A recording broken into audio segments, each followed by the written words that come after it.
SWM ne se relance pas uniquement sur les voies de son passé en tout terrain, mais s'attaque aussi à celui du vintage. Voici la Grand Milano, le second modèle qui débarque sur nos routes, la Silver Vase, la version Scrambler ayant ouvert le bal. La Grand Milano est un roadster néo-rétro en plein dans la mouvance actuelle vintage. SWM réalise un coup de maître car elle a de la gueule. Et pourtant, la marque n'a pas d'histoire dans le domaine de la moto routière. Dès la mise en route de cette SWM, on est immédiatement séduit par la sonorité de son échappement rauque et généreux. Un bel échappement du reste puisque réalisé en inox. Le constructeur sino-italien a opté pour un monocylindre à refroidissement par air et culasse 4 soupapes de 445 cm3 et doté d'une injection italienne. Son allure rappelle la Honda XR400 avec sa double sortie d'échappement et son petit radiateur d'huile. Il développe une puissance de 25 kW, 34 chevaux à 7000 tours minute et un bon couple de 36 Nm à 5500 tours minute.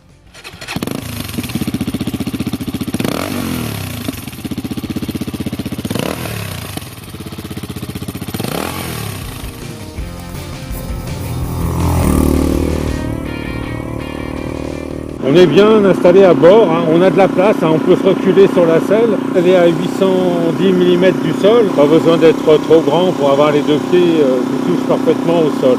Alors ces deux demi-guidons sont relativement écartés pour conserver un angle de braquage correct à la moto.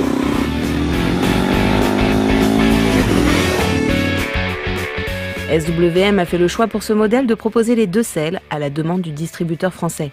La Grand Milano est livrée avec la selle monoplace et son superbe feu arrière à LED incrusté dans le dosseret. L'instrumentation est simple avec un grand compteur et contour à aiguille comme dans le temps. Juste une petite fenêtre numérique avec les totalisateurs, total et partiel. À droite, 3 voyants, défaut moteur, essence et point mort. Et basta. C'est rustique donc, mais rétro. On a un embrayage assez ferme. Les vitesses passent correctement. On peut même s'affranchir de l'embrayage pour monter les rapports. Au fur et à mesure du roulage, on s'habitue à ces goûts de vibration à l'anglaise. C'est son caractère, au moins on le sent vivre et on profite d'une partie cycle très saine.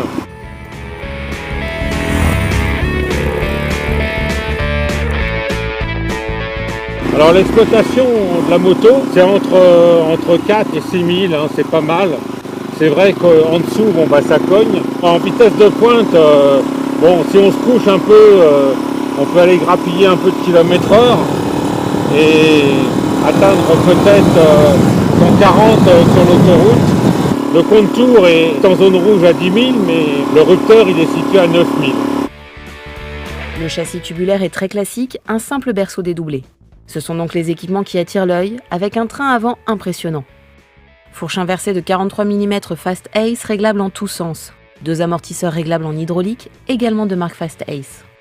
Disque flottant de 320 mm pincé par un étrier Brembo 4 pistons à montage radial. Large jante rayonnée en 17 pouces, mais aussi des garde-boue écartères latéraux en acier ou encore un bras oscillant en aluminium.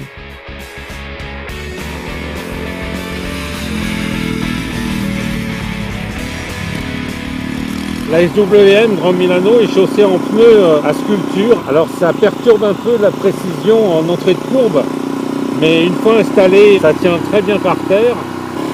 Au fil des kilomètres, on s'habitue un peu à tout ça, et c'est vrai qu'elle se monte très efficace. Moi personnellement, j'aurais peut-être aimé des pneus un peu plus routiers, mais c'est vrai qu'au niveau gueule, ça ajoute au style de cette moto. La moto est bien équilibrée. Elle freine superbement bien, mais un frein arrière un poil puissant qui bloque finalement facilement dès qu'on appuie un petit peu.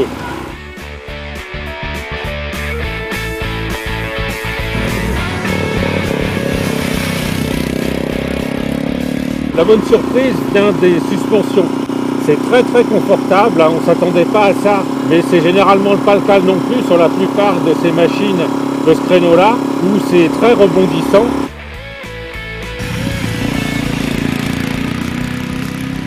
Ce premier test nous a permis de voir que le travail a été fait en profondeur et que cette Grande Milano ne fait pas dans l'esbrouf.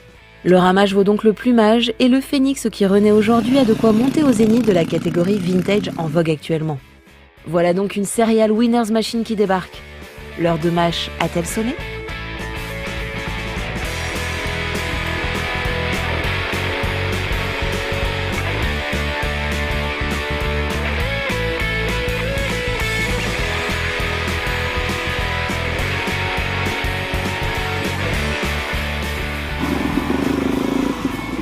Ah, j'ai croisé une SWM, dis donc.